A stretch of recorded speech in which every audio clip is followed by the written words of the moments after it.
नमस्कार मित्रमैत्रिणींनो, तुम्हा सर्वांचे खूप खूप मनपूर्वक स्वागत। आज आपण बनवणार आहोत डाळ तांदूळ न भिजवता अगदी झटपट जाळीदार अशी आंबोळी। तर या ठिकाणी तुम्ही बघू शकता आंबोळी छान मऊसूत झालेली आहे आणि यासोबत आपण नारळाची पांढरी चटणी कशी बनवायची ते पाहणार आहोत। चला तर वेळ वाया न घालवता आपल्या रेसिपीला सुरुवात करूया। झटपट आंबोळी तयार करण्यासाठी या ठिकाणी आपण घेतलेलं आहे मिक्सरचं भांडं आणि या भांड्यामध्ये 1 वाटी रवा काढून घ्यायचा आहे। त्याच वाटीने अर्धी वाटी पोहे आणि झाकण बंद करून हे आपल्याला मिक्सरला छान असं बारीक करून घ्यायचं आहे। छान असं बारीक झालेलं आहे बघू शकता। तर याच्यामध्ये आता आपण घालूयात अर्धी वाटी दही। दही जर नसेल तर लिंबाचा वापर करू शकता किंवा ताक सुद्धा वापरू शकता। बारीक रवा किंवा मोठा रवा जो घरामध्ये अवेलेबल असेल तो तुम्ही ही रेसिपी बनवण्यासाठी वापरू शकता। आता मिश्रणामध्ये आपण अर्धी वाटी पाणी घातलेलं आहे। हे आता मिक्सरला छान असं बारीक करून घेऊयात। तर मिश्रण थोडंसं दाटसर वाटत आहे तर अजून अर्धी वाटी मी याच्यामध्ये पाणी घालणार आहे। सुरुवातीला खूप जास्त पाणी घालायचं नाही तर मिश्रण पातळ होऊ शकतं। तर परत एकदा हे आपण मिक्सरला फिरवून घेऊयात। छान असं पीठ आपण मिक्सरला तयार केलेलं आहे। आता हे पीठ बाउलमध्ये काढून घेऊयात। आता अजून अर्धी वाटी आपण पाणी मिक्सरच्या भांड्यामध्ये ओतणार आहोत आणि हे भांडं बोटाने व्यवस्थित स्वच्छ करून घ्यायचं आहे आणि बाउलमध्ये ओतायचं आहे, जेणेकरून मिक्सरच्या भांड्याला लागलेलं पीठ सुद्धा वाया जाणार नाही। तर सर्व साहित्य आपण या पद्धतीने चमच्याच्या साहाय्याने एकसारखं ढवळून घ्यायचं आहे। पिठाची कन्सिस्टन्सी तुम्ही या ठिकाणी पाहू शकता। तर टोटल आपण 1.5 वाटी पाणी घातलेलं आहे।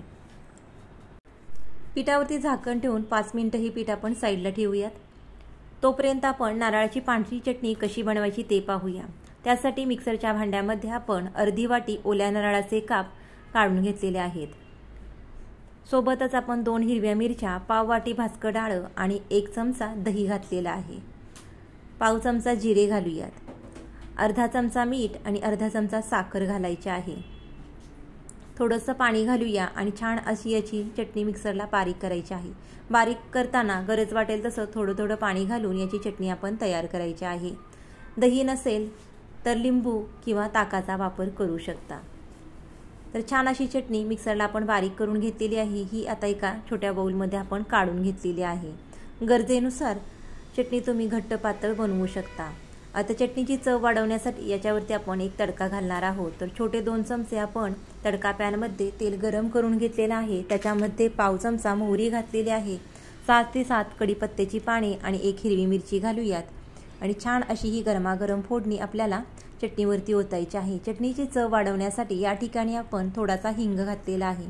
फोडणी आता व्यवस्थित मिक्स करून घेऊयात आणि नारळाच्या चटणीवरती घालूयात।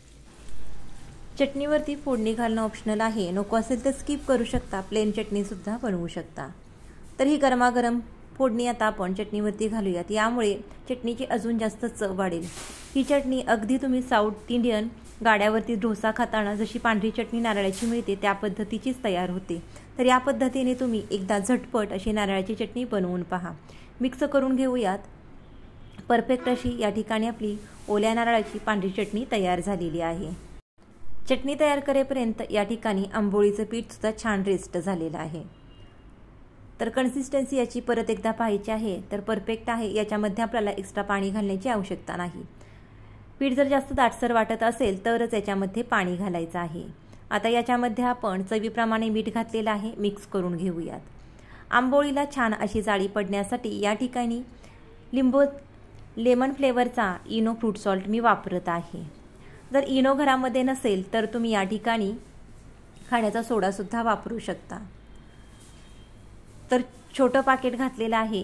तर साधारणतः अर्ध्या चमच्याला थोडासा जास्त इनो आपण या ठिकाणी घातलेला आहे। तर याच्या इनो ॲक्टिवेट करण्यासाठी थोडंसं याच्यावरती पाणी घालायचं आहे आणि पीठ व्यवस्थित मिक्स करून घ्यायचं आहे। ज्या वेळेस आपण आंबोळी बनवणार आहोत त्यावेळेसच आपल्याला पिठामध्ये इनो घालायचा आहे। नेहमी आपल्याला प्रश्न पडतो मुलांना डब्यामध्ये नाश्त्याला काय द्यायचं, तर या पद्धतीने तुम्ही झटपट आंबोळी बनवून मुलांना देऊ शकता। छान खाईपर्यंत ही आंबोळी मऊ लुसलुशीत राहते। तर या ठिकाणी आपण इनो मिक्स केल्यानंतर लगेचच याचे आंबोळी तयार करायला घ्यायची आहे। त्यासाठी मी तवा गॅसवरती ऑलरेडी गरम करण्यासाठी ठेवलेला होता। तवा गरम झाल्यानंतर तव्याला थोडंसं तेल लावून ग्रीस करायचं आहे आणि याच्यावरती पीठ सोडायचं आहे, जसं व्हिडिओमध्ये दाखवत आहे त्याप्रमाणे। तर तुम्ही बघू शकता या आंबोळीला किती सुंदर अशी जाळी पडू लागलेली आहे, अगदी सुंदर दिसत आहे। गॅसची फ्लेम मीडियम ठेवायची आहे आणि झाकण ठेवून ही आंबोळी आपल्याला 2 ते 3 मिनिट वाफवून घ्यायची आहे। ही आंबोळी तयार होण्यासाठी खूप जास्त वेळ सुद्धा लागत नाही। तर परत झाकण काढून पाहायचं आहे तर आंबोळीला छान अशी जाळी पडलेली आहे आणि झाकण ठेवल्यामुळे ही कमी वेळामध्ये तयार होते, अगदी सुंदर अशी दिसत आहे। तयार झालेली आंबोळी आता आपण प्लेटमध्ये काढून घेऊयात आणि याच पद्धतीने आपण अजून एक आंबोळी कशी करायची ते पाहूया। तर डाळ तांदूळ भिजत घालायला जर आपण विसरलो तर या पद्धतीने तुम्ही झटपट आंबोळी, डोसा किंवा इडली या पिठापासून बनवू शकता। आप्पे बनवताना तुम्ही आप्पेच्या पिठामध्ये वेगवेगळ्या भाज्या मिक्स करून सुद्धा मुलांना डब्याला देऊ शकता। मुलांचा नेहमीच अट्टास असतो की त्यांना वेगवेगळं डब्यामध्ये खाऊ न्यायचं असतो, भाजी पोळी खाण्याचा ते नेहमी कंटाळा करतात। तर या पद्धतीने तुम्ही हा आंबोळीचा नाश्ता मुलांना डब्यामध्ये देऊ शकता। छान 4-5 तासापर्यंत ही आंबोळी मऊ लुसलुशीत राहते। तर दुसरी सुद्धा आंबोळी आपण या ठिकाणी तयार केलेली आहे। तुम्ही सुद्धा मऊ लुसलुशीत आणि जाळीदार झटपट अशी आंबोळी बनवून पहा। रेसिपी कशी वाटली कमेंट करून सांगा। आवडली असेल तर लाईक करा, शेअर करा आणि आपल्या चॅनलला सबस्क्राईब करा।